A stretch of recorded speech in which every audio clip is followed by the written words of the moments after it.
Hey guys, welcome back to FCC French Fry. முதலாவது எல்லாருக்கும் happy Valentine's டே. இந்த Valentine's டேயை முன்னிட்டு என்னுடைய கிச்சனில் ஹைதராபாதி சிக்கன் எப்படி செய்கிறோன்னு பார்ப்போம். இது என்னுடைய வீட்டில் உள்ள இன்க்ரீடியன்ஸை வச்சு இருந்தும் கொஞ்சம் ரிச்சான இன்க்ரீடியன்ஸ் தான் வச்சு சிம்பிளாக செய்திருக்கிறோம், ஈஸியாக செய்திருக்கிறோம். தொடர்ந்து என்னுடைய சேனலுக்கு நல்ல ஆதரவு கிடைச்சி கொண்டிருக்கு. மிக்க மிக்க நன்றி. அதே நம்பிக்கையோடு இந்த வீடியோவும் ஸ்டார்ட் பண்ணுவோம்.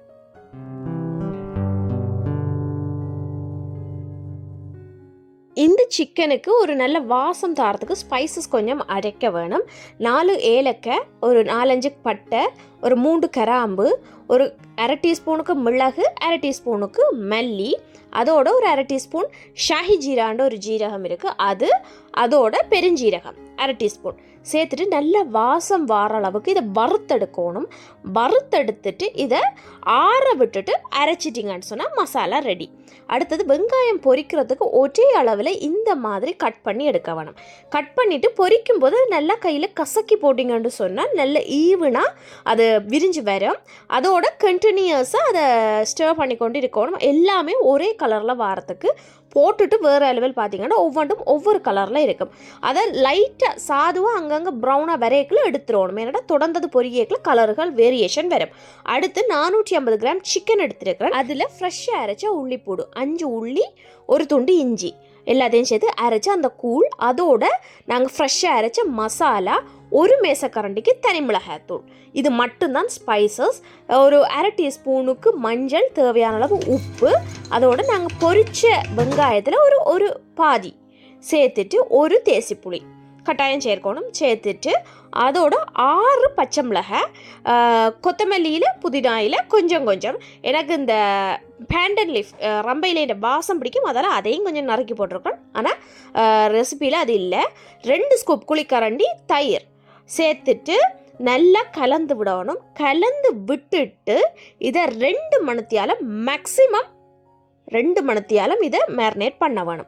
மேரினேட் பண்ணால் தான் எங்களுக்கு இது குக் ஆகிறதுக்கு ஈஸியாக இருக்கும். 1.5 மணித்தியாலம் கழித்து ஒரு தண்ணி வச்சு 3 ஏலக்காய், 2-3 கிராம்பு, கொஞ்சம் பட்டை, ஒரு 1/2 டீஸ்பூன் இந்த ஷாய் ஜீரான்றது, புதினாயில் கொத்தமல்லியில் போடுங்க. சோறுக்கு ரம்பையிலேண்ட வாசனை நல்லா இருக்கும். அதெல்லாம் நான் அதை சேர்க்கிறேன். 1 டேபிள் ஸ்பூனுக்கு உப்பு. இந்த மாதிரி சலசலண்டு கொதிச்சு வரையக்குள்ள 1.5 கப் பாஸ்மதி அரிசி ஊற வைக்கல உடனே சேர்த்துருக்கேன். சேர்த்துட்டு இதை அடுத்த அடுப்புக்கு மாற்றிட்டு சட்டியாக 10 நிமிஷம் கொதிக்க விடணும். அந்த 10 நிமிஷத்தில் டக்குன்னு ஒரு பேனை வச்சுட்டு அதில் அடியில் ஒரு ஸ்ப்ரே பண்ணுங்க. கொஞ்சம் ஒரு 2 டேபிள் ஸ்பூன் எண்ணெயை சேர்த்துட்டு எல்லா சிக்கனும் அந்த பாட்டமில் பட வேணும். ஒன்றுக்கு மேலே ஒன்று அடுக்கக்கூடாது. எல்லா சிக்கனும் அந்த பாட்டமில் பட வேணும். அதுக்கு மேலே மசாலாவை வலிச்சு சேர்த்துட்டு அந்த 10 நிமிஷம் ரைஸ் குக் ஆகிற டைமுக்கு இதை வேக விட்டால் காணும். வேக விட்டோன்னா அதுக்குள்ளே தண்ணி எல்லாம் வந்துடும். இந்த பாருங்கள் 50% ரைஸ் குக் ஆகிட்டு, அதாவது நல்ல நீளமாக வந்திருக்கு. போட்ட அரிசி கொஞ்சம் நீளமாக வந்திருக்குது, அமத்த முறியுது. இதுதான் பதம்.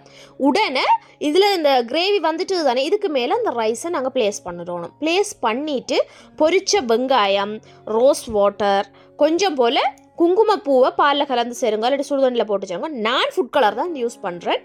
அது கொஞ்சம் பிரைட்டாக இருக்கும். குங்குமப்பூ என்னட்டு இல்லை. 3 மேசக்கரண்டிக்கு பட்டர், இல்லையண்டா நெய், அதோட கொஞ்சம் பாதாம், கேஷ்யூ நட்ஸ், ப்ளம்ஸு இதுகளையும் சேர்த்துக்கொள்ளலாம். எந்த ஒரு பிரச்சனையும் இல்லை. ஒரு மூடிக்கு ரோஸ் வாட்டர் அதையும் சேர்த்துட்டு ஒரு 1/2 கப் போல் பால், இல்லையண்டா சோறு வடித்த தண்ணி, எதுவாக இருந்தாலும் சேர்க்கலாம். மேலாப்பில் 1/2 கப் சேர்க்க வேணும். ஏன்னு சொன்னால் கீழே அவிஞ்சு கொண்டு போயேக்கல அரிசி மேலே காய பார்க்கும். அது காய விடாமல் பண்ணுறதுக்கு இந்த 1/2 கப் பால்.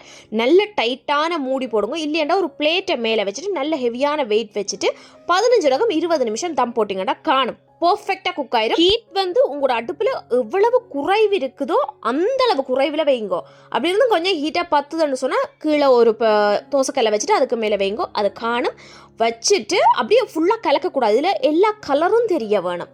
அதுதான் இந்த ரைஸுன்ற ஸ்பெஷாலிட்டி. எல்லா கலரும் தெரிய வேணும். அப்போ வெள்ளை, ஒரேஞ்சு, எங்களோட சிவப்பு எல்லாம் தெரிய வேணும். அப்படி தெரிஞ்சாதான் இது ஒரு ஃபுல்ஃபில்லான ஒரு தம் பிரியாணி, அதாவது ஹைதராபாதி தம் பிரியாணி. இதுக்கு எங்களோட ஸ்ரீலங்கன் அச்சாரை வச்சு சாப்பிட்றோம். சூப்பராக இருந்தது. அதை அடிச்சுக்க ஆளே இல்லை. மலாய் பிக்கிள். இன்னும் ஒரு இன்ட்ரெஸ்டிங்கான வீடியோவில் சந்திப்போம். Until then take care. Bye. Don't forget to subscribe. By.